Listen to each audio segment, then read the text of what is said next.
voudrais vous présenter un peu l'action du GIRC Île-de-France et comment on essaye d'évoluer.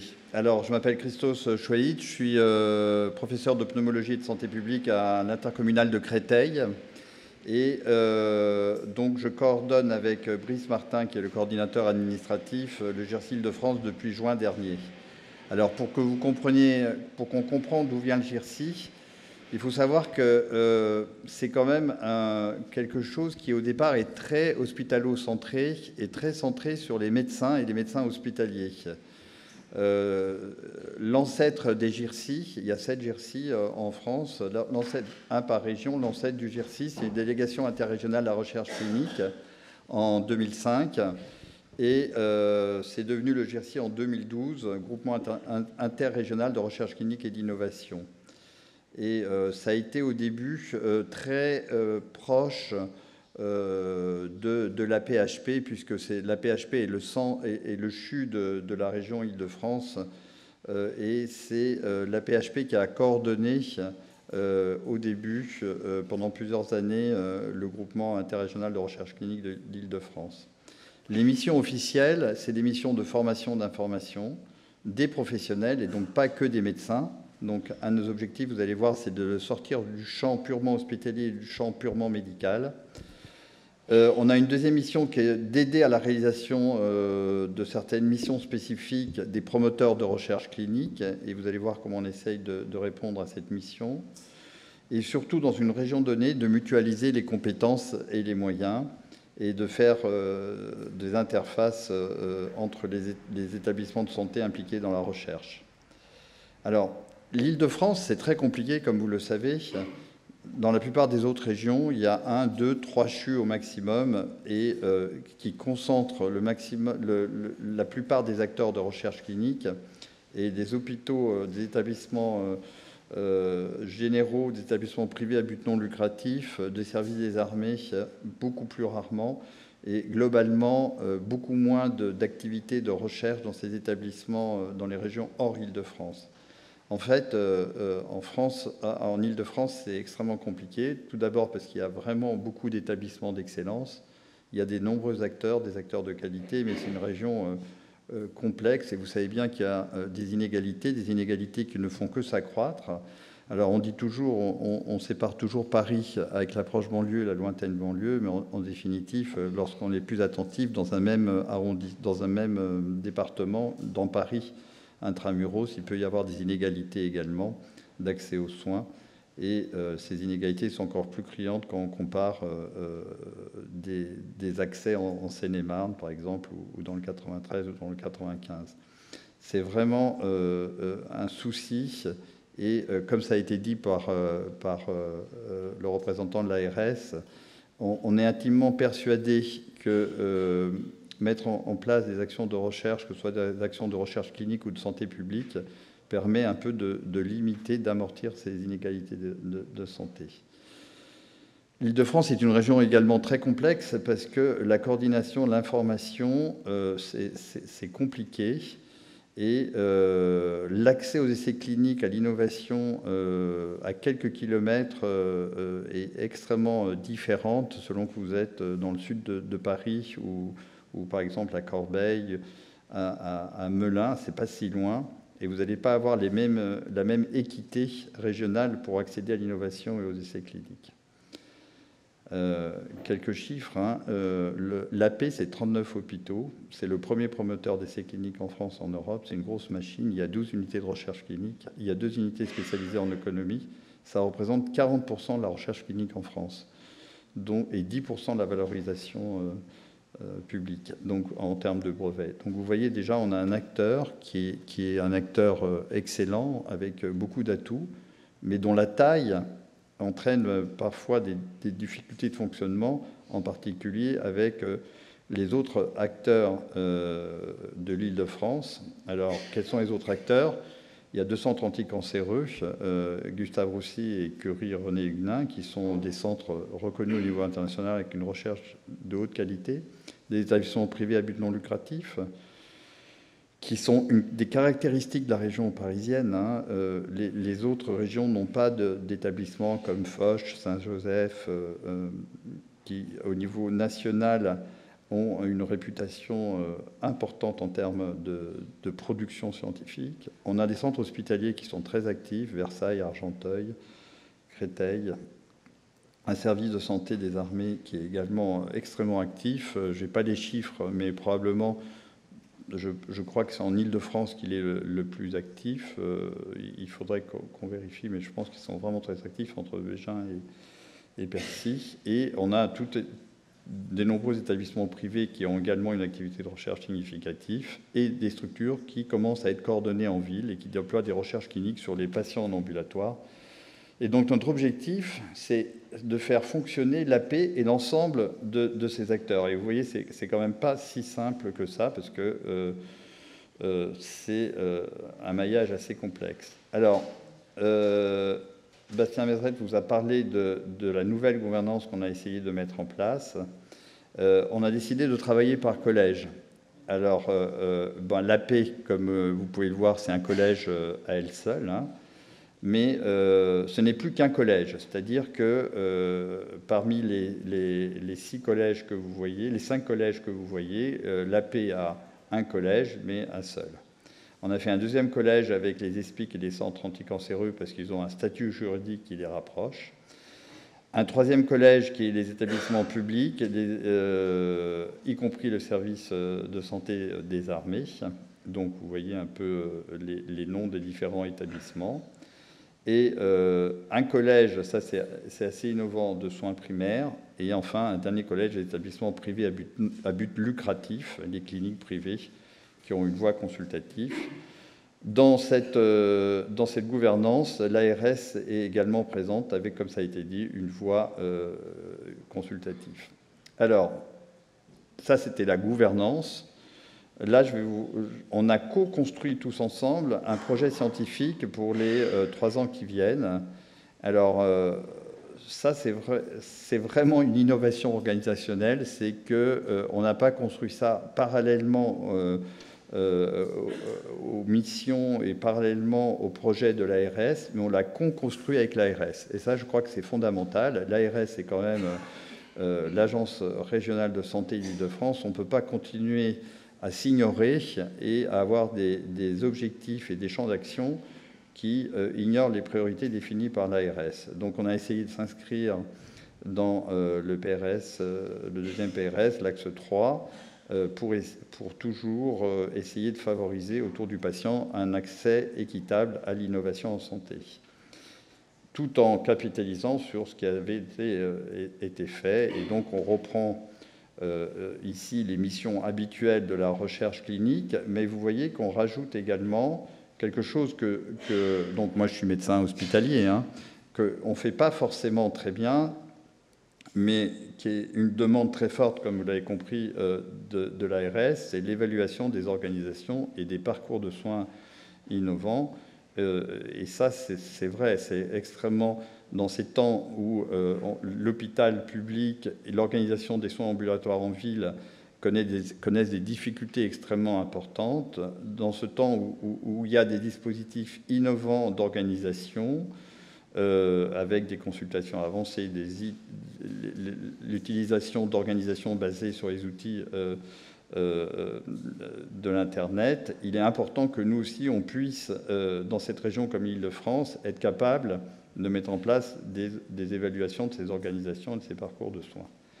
Et puis l'autre thème qu'on a rajouté sur notre mission scientifique, c'est travailler sur les données massives de santé au service de la recherche en santé.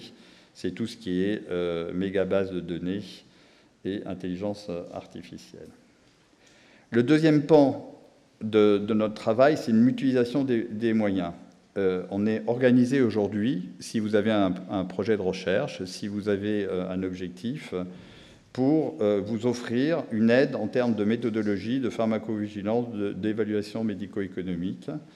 Donc n'hésitez pas, on est là pour ça.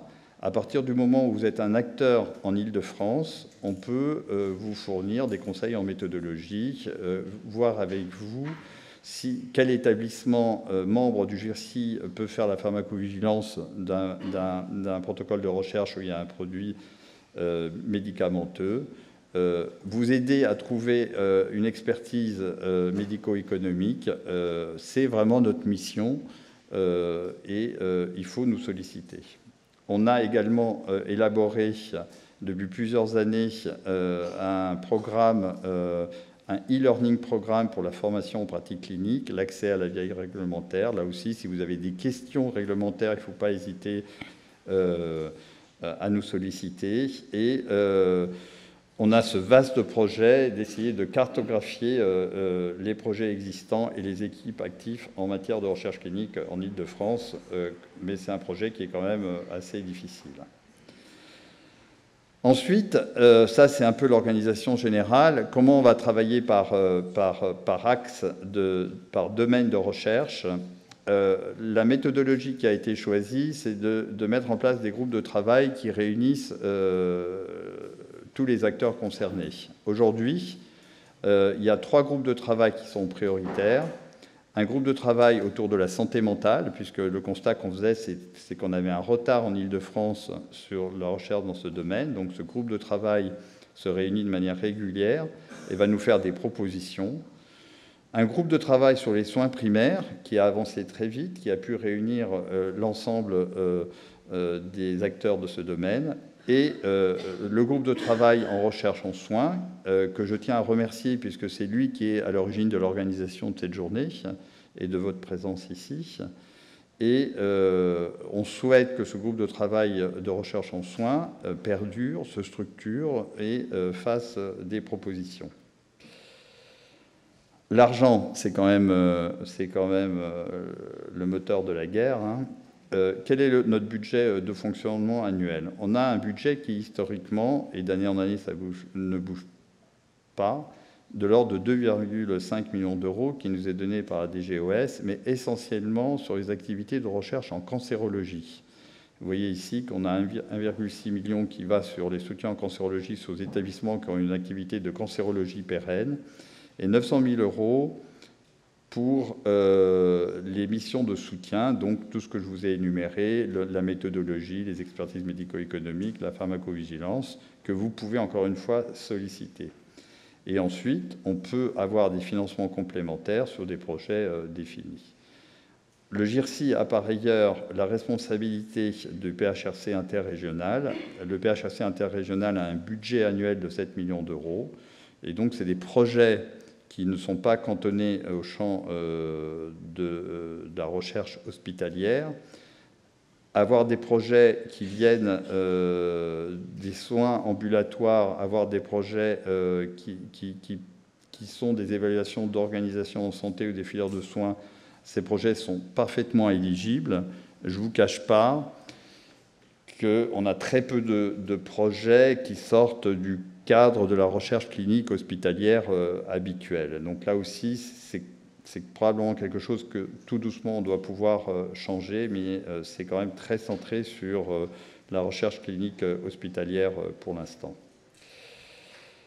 Alors, sur la recherche en soins plus spécifiquement, on a beaucoup de demandes des établissements de santé de travailler dans ce domaine. C'est un axe de priorité pour l'ARS. Et notre objectif, c'est vraiment ne pas réinventer ce qui existe déjà et essayer de vraiment mettre en place, dans cette région complexe qu'est l'Île-de-France, des mises en relation, que les moyens soient mutualisés et surtout que ce groupe de travail qui commence à se structurer autour de cette journée perdure, fasse des propositions et qu'il y ait une sorte de collège de soins, de collège sur la recherche en soins qui se fasse. Alors concrètement, donc je vous ai parlé du groupe de travail. J'ai le plaisir également de vous annoncer que nous lancerons un appel d'offres spécifique pour la recherche en soins qui sera doté au moins, donc ça c'est les fonds du GIRC, au moins de 200 000 euros.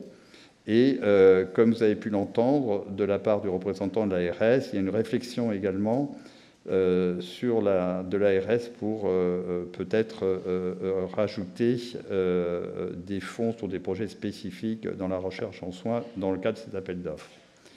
Alors, l'appel d'offres, 200 000 €, vous allez me dire c'est beaucoup, c'est pas beaucoup. Ce sera le plus important appel d'offres des GIRSI. Les autres GIRSI, pour l'instant, je crois qu'il n'y en a qu'un seul qui a fait un appel d'offres sur la recherche en soins infirmiers et de manière beaucoup plus modeste. L'objectif, c'est d'aider à la structuration, de faire remonter des projets qui sont expertisés. Il y a tout à bâtir, hein. Il y aura un conseil scientifique, des règles. Et on espère que cette somme pourra servir de starter, parce que quand on voit les diapositives qui nous ont été présentées en introduction, on se rend compte quand même que même s'il y a un effort qui a été fait au niveau national, globalement, on n'a pas l'impression que la recherche en soins est quand même financée à la hauteur de ce que financent les autres pays, en particulier les pays d'Amérique du Nord. Alors, l'autre piste de réflexion pour répondre aux questions qui ont été posées, c'est, et ça c'est quelque chose qu'il faut qu'on fasse avec l'AP, c'est des aides, des bourses pour des formations en master ou pour des doctorants. Je vous avoue que cette réflexion, elle est débutante. Alors, comme ça a été dit, on n'a pas vocation, alors ça je rejoins ce qui a été dit par l'ARS, on n'a pas vocation à faire des postes pérennes. Ça, c'est absolument pas de notre mission. On est vraiment un groupement régional pour aider, pour favoriser l'émergence d'acteurs de la recherche.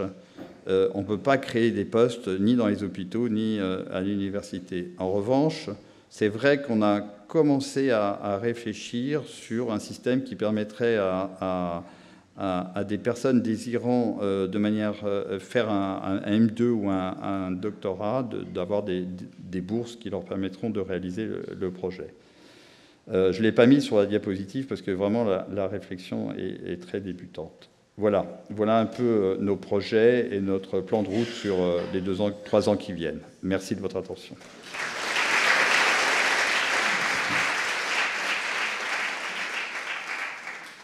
Merci. Donc là encore, si vous avez des questions, n'hésitez pas. Ou des remarques aussi. Bon.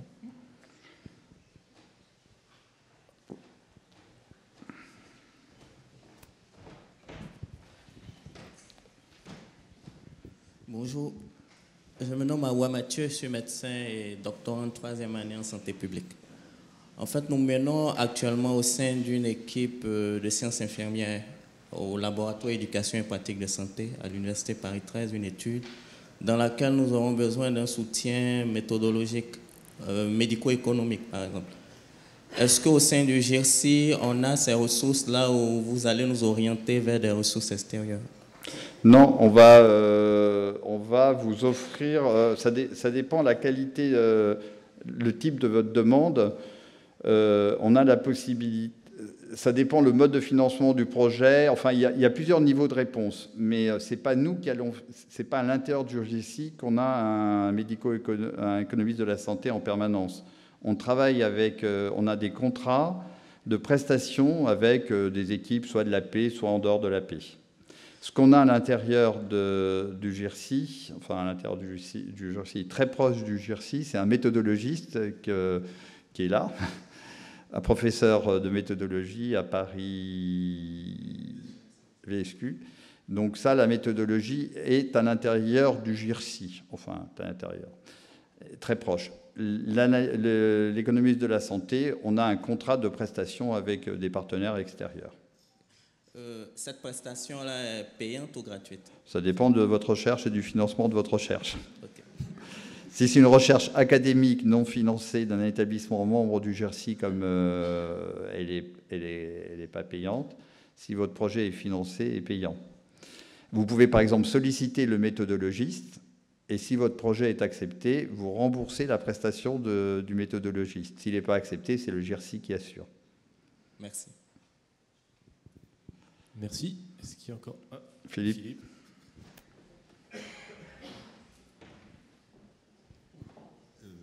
Ce n'est pas pour faire ma réclame, mais finalement, comme une partie des projets, notamment les projets de... Alors, peut-être présente-toi. Pardon, donc je suis Philippe Egerter, je suis médecin de santé publique, et donc c'est moi le méthodologiste rattaché au GIRSI, mais bien sûr, vous pouvez consulter qui vous voulez, hein, moi je ne suis pas exclusif.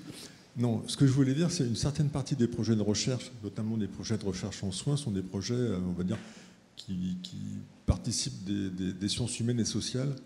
Et je trouve que là-dessus, on est plutôt démunis, quoi. Et si on pouvait un petit peu faire émerger quelque chose, parce qu'il y a des problèmes, par exemple, de littératie en santé, de ressenti d'acceptabilité, ou sur les sciences de l'implémentation. Il y a vraiment là, je trouve, un créneau sur lequel il faut investir.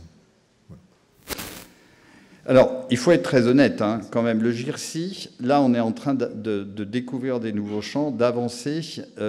L'engagement de l'ARS, en tout cas déjà l'engagement moral, après il faudra qu'il y ait l'engagement financier, mais pour l'instant, on a un engagement moral de nous accompagner dans ces nouveaux domaines. C'est quelque chose de nouveau, y compris pour nous. Il faut bien comprendre que le GIRSI, ça part des médecins hospitaliers.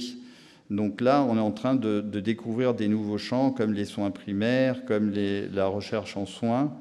Mais vous voyez qu'il y a une volonté forte, en tout cas de la gouvernance actuelle, d'aller sur ces champs, puisque les sommes je ne vous ai pas montré, mais sur les soins primaires, on va lancer un appel d'offres en fin d'année avec des sommes du même niveau, voire même plus.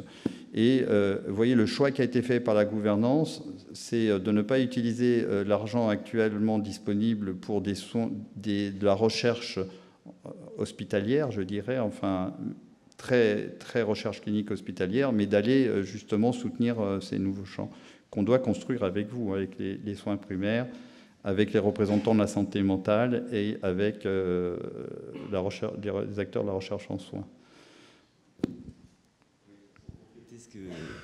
Ce que tu disais, oui, effectivement, sur l'aspect sciences humaines, on a aussi comme projet, en tout cas comme réflexion, de pouvoir contribuer et apporter aussi notre pierre à l'édifice en tant qu'agence régionale de santé, parce que comme vous l'avez... Alors, je ne suis pas revenu sur nos champs de mission précis, mais la santé publique en fait partie aussi, et on souhaite aussi pouvoir établir donc, une sorte de cartographie déjà des acteurs et des laboratoires, des équipes de recherche en sciences humaines, des équipes de recherche en santé publique actives en Ile-de-France en identifiant leurs thématiques de recherche pour aussi pouvoir créer, faciliter ces ponts et puis que les établissements membres et que le GIRSI puissent en bénéficier.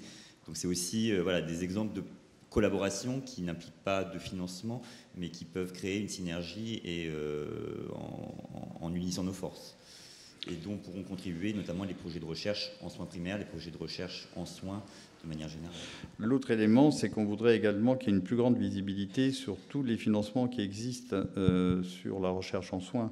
Parce qu'en définitive, au niveau national, parfois on est en manque de projets. Hein. Il y a quand même des sommes non négligeables sur les PHR et PRIP, là. Et il y a un manque, je me perds un peu moins dans les acronymes, mais il y a un manque de projets. Donc, dans un monde idéal, ce qui serait bien, c'est, une fois qu'on aura lancé l'appel d'offres, c'est qu'on soit également capable de réorienter les projets au niveau national en disant là, vous avez un projet national, vous avez un projet d'envergure nationale, voire même d'arriver à faire monter des projets de recherche en soins sur le PHRC régional où il y a les 7 millions d'euros. Bon, il faut qu'on avance un peu pour que ça rentre dans les priorités du GIRSI et du conseil scientifique du GIRSI. Mais je crois que vraiment, il n'y a peut-être pas assez d'argent, mais il y a également des sources de financement qui ne sont pas assez bien connues et exploitées par différents acteurs, à mon avis. Oui. Il y a une question, Brice, derrière la caméra.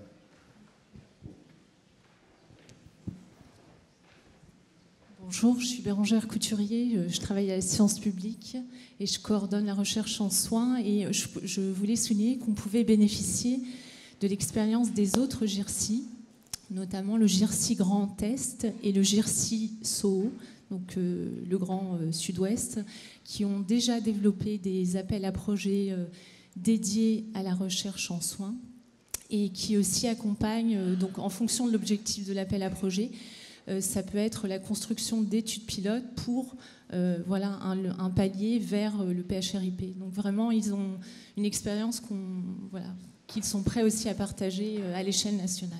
Oui, alors ça c'est une très bonne remarque, hein. C'est la mission de Brice, qui est ici, Martin, de faire du benchmarking, c'est-à-dire, ne pas réinventer ce qui existe déjà en Île-de-France, en particulier les actions qui existent à l'AP, parce que c'est pour ça que je ne parle pas pour l'instant beaucoup de ce projet de bourse pour les doctorants, parce que j'ai l'impression que l'AP fait quand même pas mal, mais que pour l'instant c'est intra-AP, c'est ce qui est logique. Donc on va voir comment on peut le développer en extra-AP. Et l'autre, le deuxième élément, c'est de faire du benchmarking avec les autres GIRSI. Alors, la formation aux bonnes pratiques cliniques, on travaille étroitement avec eux. Les appels d'offres sur les soins primaires, il y a le GIRSI Marseille, Sud, là, qui en a fait un. Donc, on va s'inspirer un peu de leur expérience. Et puis, bien sûr, faire du benchmarking sur les soins en recherche, voire même, il y a un inter-GIRSI qui se réunit de manière régulière. Donc, l'idée, c'est vraiment de s'inspirer de l'expérience des autres, en sachant quand même qu'on est dans une région qui est quand même très complexe par rapport aux autres. À Paris, tout est plus difficile quand même, parce que vous avez vu la multiplicité des acteurs, l'importance de l'assistance publique, il y a une multitude de projets, et donc il faut arriver à se connaître et à bien faire travailler tout le monde ensemble. Merci. Oui. Enfin, je tiens à souligner encore une fois que le temps que le micro arrive, que vraiment l'idée de travailler en collaboration, enfin en partenariat plus qu'en collaboration avec l'ARS, ça me semble fondamental. Parce que vraiment on peut s'inscrire dans les besoins tels qu'ils ont été identifiés par l'ARS et donc s'inscrire autour du patient et ne pas être complètement déconnecté avec une sorte de recherche très théorique, en tout cas. Oui. Monsieur le professeur, merci pour ces annonces. Enfin, je pense qu'on peut noter quand même qu'on en a besoin. On a besoin de financement, on a besoin de financement pour des appels à projets.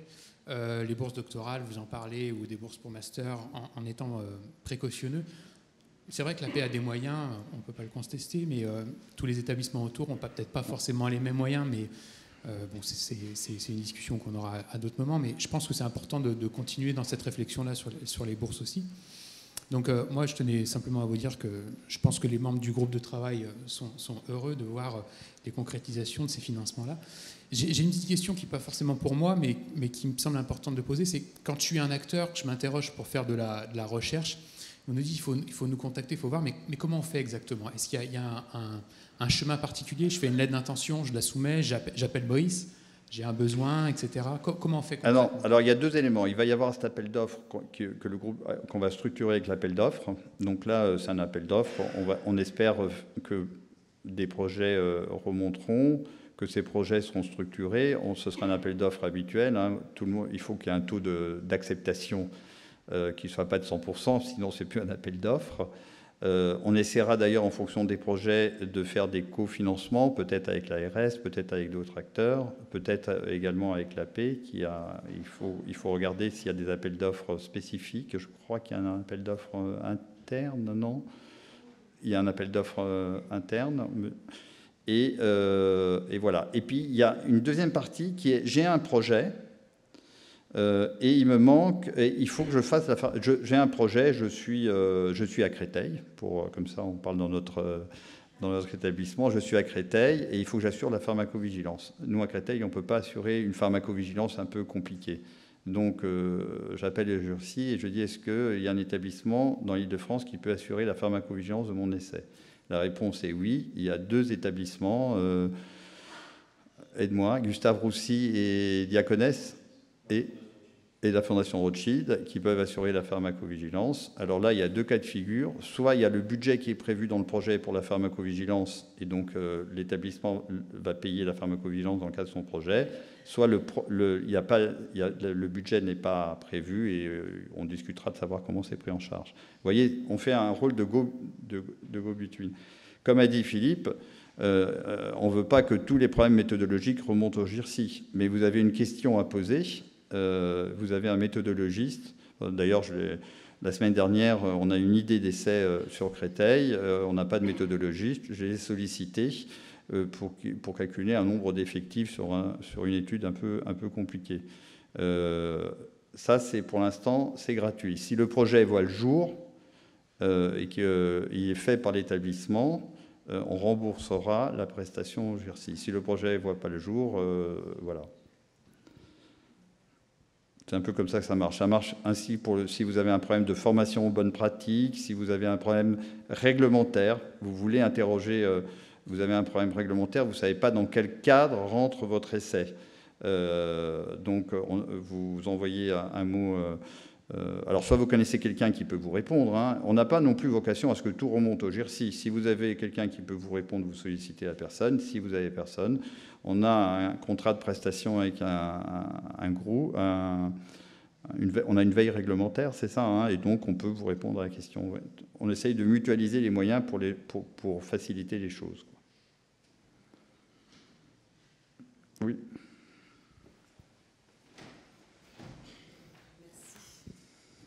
Bonjour Christophe, Sabrina, donc Borum. Je vais parler en tant que responsable 3C, hein, pas en tant que responsable recherche clinique. Effectivement, je rejoins vos diapos parce que dans le Val d'Oise, parce que je suis responsable de centre de coordination en cancérologie dans le Val d'Oise et une partie dans le 93, et effectivement, les établissements souffrent de l'inaccessibilité aux essais cliniques. Donc c'est une réelle demande, c'est-à-dire que les établissements ont envie d'offrir à leurs patients de l'innovation, de nouvelles molécules, etc. Mais malheureusement, au jour d'aujourd'hui, on n'a pas d'essais cliniques, malgré le plateau technique qui existe aujourd'hui. Donc c'est vrai qu'on compte beaucoup sur le GIRSI pour développer cela. Autre chose, et là, à ce moment-là, je vais mettre ma casquette recherche, ce qui manque un petit peu dans ces établissements aussi, c'est la formation. Aujourd'hui, c'est vrai que le GIRSI a fait beaucoup de choses. On a monté des groupes de travail sur la nécessité de la formation et je pense qu'il est hyper important de continuer dans ce domaine à former davantage pour que ces établissements-là puissent devenir autonomes. Merci. Oui, la formation, c'est une de nos missions. Bon, on n'a pas le temps de l'exposer, mais vous en parlez? Non, on n'en parle pas. Mais il y a des programmes qui sont en place. On va poursuivre le e-learning. Non, il y a beaucoup de travail. Hein.